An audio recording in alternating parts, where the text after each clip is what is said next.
When Samoans first began coming to the United States in the early 1900s, they were looking for a place to belong.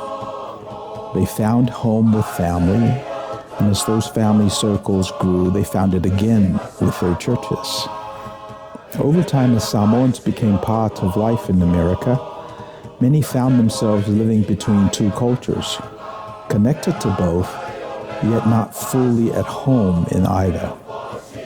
This place, Manuia, offers a place to land, a place to breathe, and a place to belong.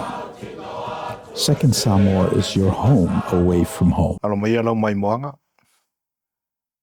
Au tau o ona masani wene o le porkalame i uto Manuia.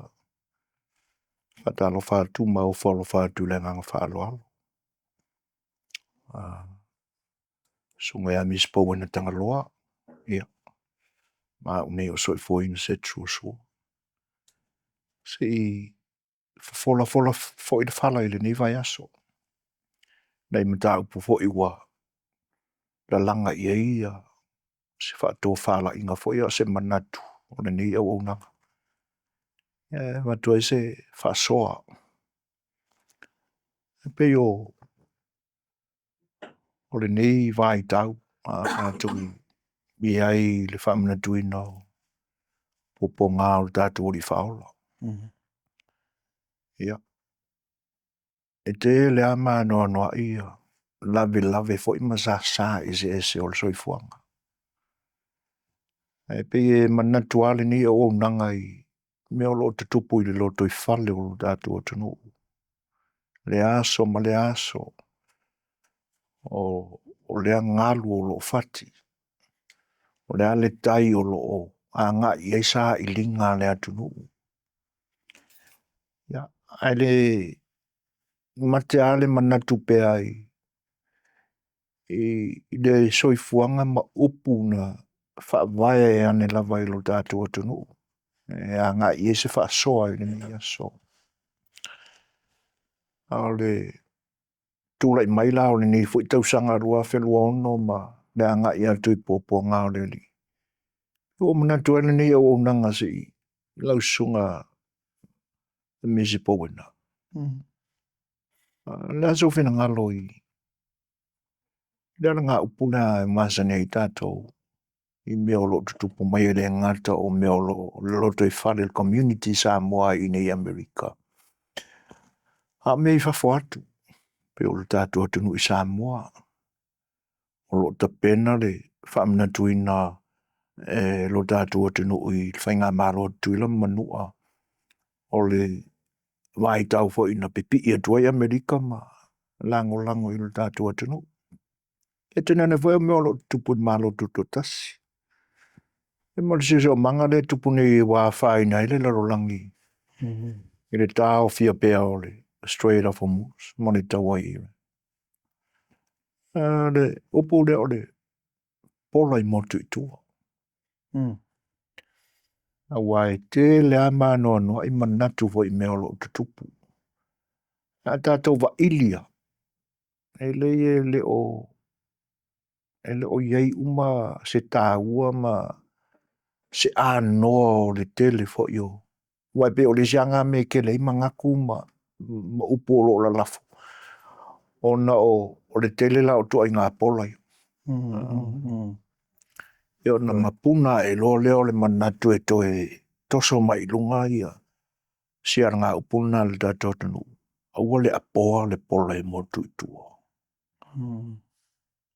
Tua tue nai. Yo se whina ngano. Te ropo o mamalama mo tātou le whare lau pola. E pe e a pola na e loa mai le awala. O pola na e momo asu i pe a pala. E teu fo i pe a whaina. E la pola la e pito i tua. E le loa mai la awala. E le a pola na. E tu ai pala ma. Pole ale me sui a pola i luma. Ia e tu pe pola i tua. Ia e pe o le manu lau tia o i tua i le manatu le na e taua. E lo manatu e tauna te pena ma o mai luma. Ia ona whaafeusua i lo lea ma fina ngalo fo o le li. Wa o inala tātou te loa ai whamele li. Ua tau te wali pae le tunga mau. A lai ai te tonu iwi. Oane i o tau solo ia whafo le tānoa. Ia ai tau fuina solo ma te tonu le tānoa. O le vai atu oi le utu poto i le mata o lo uso na e whai mai lea se. Mai aso eu e sea le utu poto le nai lo mata. Ai ngalo ia oe lo ngala au lo oi lo fo i mata. Tauna ta pena momua. So o le winga na o le tala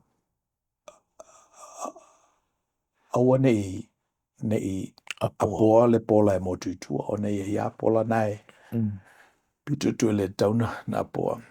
Wa o le mafuanga la aso a fast forward la me nama abstract ma tatou oto mai a na o le essence le taua le ano o le manatu na ona tatou ilo ai le o le mafuanga e ala ona le apoa pola e motutua langa e uma le malosi le anga e uma le taimi e whaitawina ia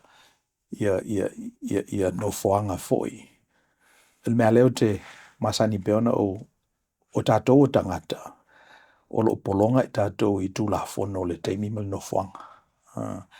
Ana whapela vai mawhaiona mass produce i ni pola. E sui uma pola. A langa a el tangata le niu e toli mai le lau niu i ona fili la ia ma tosi i whamamango tu i ele afa. E mfuta a mawala i o se whale lau pola pola le lei. O le mafu angal na e ala iona. E o fuila i upu matala. E le whamatala ina umatala. Ia e whamatala na ole mui a. Langa e umal taimi. E to e ta atu le memory card a Robert Watum. So pelo so sanetu na le melna ai au le si mea. So na wa mau e tātou philosophy. O wale apoina le pola e motuitua. A land la le mele na ona tātou ilola ia ule o to e tele ni fale lau pola pola. Ila tu no wa tele a ia ai ngofela to fal palangi. Le fela o tātou wola ma mata i tuina ia inei Amerika. O matuale ia se fale lau pola pola. Ai a toso mai ana o le mui a. Au fai atu a wale a poa le pola e motuitua na e malama le lau tala le fai atu. E pesa tātou code file na tātou wa malama ai. So sila na me il tātou nonga. Mana ia whaftai e. Antonu o se wa ainga le na ina ia whasau ina ele taimi. Aua e ia isi langona fo i e whapea. O le ala le tātou mea o le a whai pola nei tua. Pero no winga e alo le taimi e sui e pe a whai ua. A le wa ainga tua alai i luma. O le winga la o sia utau wha lata atu i le folosanga a misi. E le tā ua umai ia manatu. E oto mai a pe ona e sauno o le muia. E oto mai a na o se langona vo i le ngata e manuia ai lao. Ai manuia ai vo ini. Nai lo le tau mawhai e ta amilo ai ina ia felesi a pola i tū uma o le whate. Awa e pe o lesi a vaengai e va ai ei langona misi il te mile nei. E tati ia la ia au pola ma whale o le tātua tunu. E mo tātua waia ma Samoa o soifua ia tunu ese. Peila i nei nisi a tunu o le lalo langi o lo o. Se ili maa loa i o tātua tangata. Ia. E whape i o na o tātou taula i i manatu ina i o tātou maua ni whale le lei. O ai tonu tātou te anga i ai. E maua mai iso tātou whesoaswani. Ina ia maua ni o tātou no fuanga. Pe o mai ale tūre nā. Ina i o tātou sa ili foila. Po a pola o loo. O loo li lifa i ai.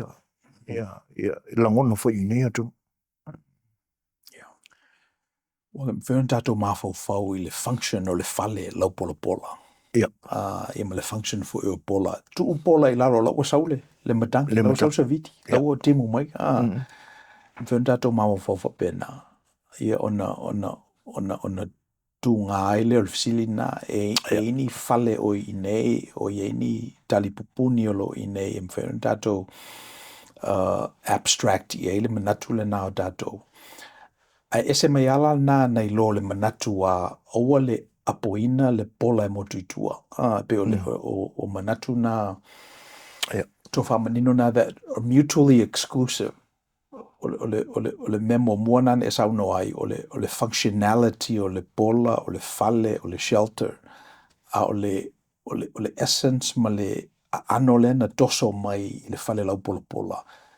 O le aua le apoina mea le tāua. E whataua me tāua. Pe o le philosophy le nā. So, io e mwhau na land whapena ia la tā upu lea, a whapela land i nei i Amerika. Ia e whavasenga ia whale. Ia whale na tau amatamata whau ele mā lō mō tangata ele o lava la lātou income. Ia ona whaasololola ia ua a o onga tamaiti ua whaatufunga ina i whaiva ese ona whai aleo la lātou ngā ruenga pe whaisa lātou atinae ona outgrow lola ia e lātou o whale na. In fact, e whamaile malo o tele tau tupe le koe qualify o tōna nofo i nei ia noro le market ia sa ili sa lātou whale e no nofo ai. So isi nā whaasolonga o ila tunu ule nei. Ia ese ia mansions ia te whaalongo i ngā tau tātou, Malibu. Ia o mansions na 5 miliona se 10 miliona. O matua o e fo il whaatufunganga o isi foi tangata o lo lama. Ele se whale lau pola pola la. Ia o se matua whalea. O lo i lungo se whanua. E pe o le siltipile na. So ile nei ala tunu. A malamalama o le whaasolonga o whale.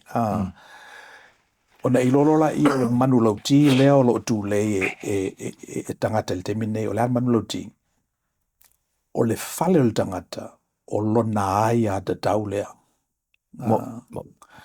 Housing is a right.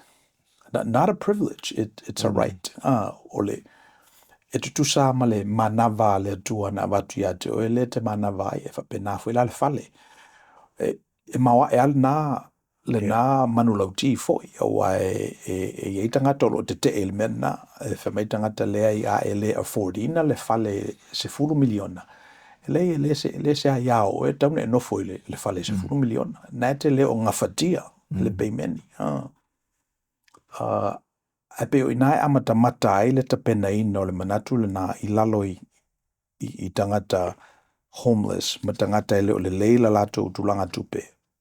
Housing is a right. It's an individual right. E o whesi mamau te lolo walu, su e whatontonu wholau mai o e langa e alu lava sore i tangata ari. O le tā ua fo i o lau walu le nā. E whalau tele fo ia. I se me le pai i se fesili. Ia. Ai, o le mali e lau whanongolongo atu. A wai pe o le sila vae ngai. Tau ona turi matai lai o tātou tangata. E ese mai le maketi. Ia wai e ia i tu ai ngā tangata fo i lea o le lātou wale a whaiva. O le whatauina atu o mea. Whale, whanua. Mālawa mea maurulunga o ia le nganu fo ia ne tunu I tūranga whapea. Ina ia mauaila se manino lo tātou tunu. Leo o I konga kako ke mauaia ni polai e te tawana apo. Ia, awai oro ia le au realities. Peilai awai te langona o te leo tangata whapea, they are one of the good brokers I le nei tunu. Se mai se whenanga lole. Ioi. So, e pe o le economy lava I nei, e whato Manuia pe whatau se mea. Whatau se mea. Whato Manuia pe a exchange le tupe is a service, was a product. That's the whole capitalistic economy. Encourage ala lato ia le transaction. Ina o tupu le 9/11 te lope te mantuina. So, na whemaita ngata lele va lele le whatoa umana pāpā va lele le Pentagon ma New York whamai lava le fefe oso le va lele po fete wherua isoloi they encourage people to consume in whana to e piki apilunga ia le economy le sa iai ian whapena whaila le mentupu il temil COVID 2020 e pena il temi na shut down le economy ia o lato iloa le ole fatu le o le mau aingo le tunu nei so e taua la le fatau o se mea fatau atu fatau mai exchange ia tupe so le mela ile business na o le real estate e ia tangata o le sene lato te fataua ia fale ma lato commission Elo le wingo tala le mfen e fatawolo o ya fale e no masalation M5 M5 e fatawina se fale mai se isi tangata e o normal fa ngai no real estate broker M5 ai afa pete fa ngai na ia tangata ai ma waisala to fasilinga mo waisala to commission if you're not merely se ne feynmen o to mo mai le insidious relationship so o me so le tele lava la o tangata e whaatau whale i le real estate broker e mawai lako commission le malama le relationship le na o tangata umai ngā lulu e mo i lato e ana me to tino o tangata umai e representing le seller e o lava i le buyer's agent e ngā lue a ia mo le seller o inasa waila na commission tangata e wei lato me to tino a o ele fatu a lungo le ia ele bawa me e qualify low loan paule ma me low down payment so o famtala ina tala na o suile titi ale mena tal mai le case le na settle le office for weaver family supreme court ele ai ele tatauna ona fa penal faingo le transaction mena ale na mawo lunga mawa e ele alu o tau ona o la o fo ile buyer's agent o la represent ile seller o le seller lava la tangata la fata watu ile real estate e mana wa ia fana mai lunga le tawala na orona fale ona tava vai lo lai we la meta o buyer's agent ala to fa negotiate the best value e tau bitu sili na mawala mo la na client le will represent pe o le monopoly le nana na talepe talu i nei ele whamasino i nei i Amerika. Ia, o tau malama ele, le mata upupo o akiri inga, ango ngomi le channel. Io e wai, o fesuia i ngana o le soifua. Wa o mai o tātou tangata Samoa i nei atunu. O la lātou lea anganu. Wa leo toi la langa ina la ni pola e pui ai le fale mai le savili, timu, ia, ai pe o tūlanga lana. O le tā uola, ina ia manino i mga vai ese i o le sā i lingo o ni pola le e malu pui mai ai lo lātou soifua i mea le no nufuai. Pēni, ia, o ana vai, e te taula ona, o na manino ia. E o tātou tangata pe o le leina le ua e whaata oto. Ia, ina ia taunu ua ia ia le mana o ngā fo i o le porkala. Ia o tau manu. A wā ai e tangata e sau mai la lo i lo tātou i tūrang. I lo tātou atanu. E te tau au na o ina le lei i mea o le a savali ai lana savalinga e ola i ma soifua i. Ia, a tonu po taula la tātou ia sia au. Io wape o le sina mea, e le ase sina sau i Amerika mo se isi mafuanga e ese mai nei lo le sa ili o le Manuia. Sa ili o le Manuia. E pe o le menau o wha mo i ina lava. O tolu whātu pulanga foi o ta wasa mai o tātou tangata. Ma o iei foi lava tangata Samoa ua ae i lunga i le apewhai. Na iei le ili nao se Yuli, Dwayne Johnson. O le lei foi lava lana ta penanga. Ia shona foi tina. Ia malulato wainga. Ia wa iei foi isi ta maiti ua le lei le talonga le football. Ia mana o whapeina ona whiololo tātou tangata. Ia e pe o le tele lava, pe o le o ngā tonu, middle class.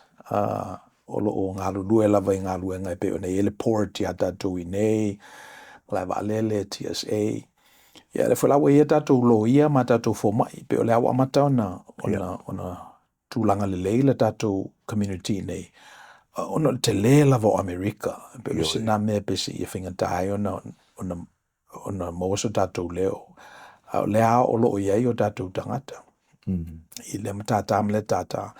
So fa mo la la tātou malai lea, e ta mo whai e ao ai ia le expertise, ia tō whamanino, si i lunga ia le tūlanga o lo tātou atunu. U whaonga ia le tātou ngangana.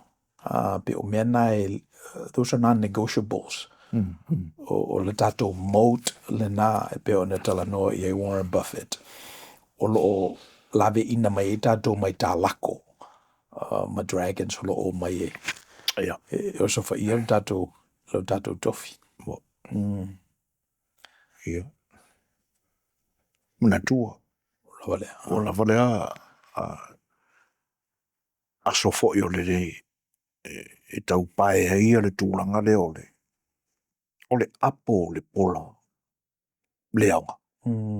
Ia apo ana o le pola o lo o aunga e Manuia ia. Talofa fle. Ia. Pe Moses so ongole. Porque la miste me mumu. Thank you for spending time with us. If you found this content helpful, please like the video, share it with others, and subscribe to the channel so we can continue bringing these insights directly to you. Io Manuia.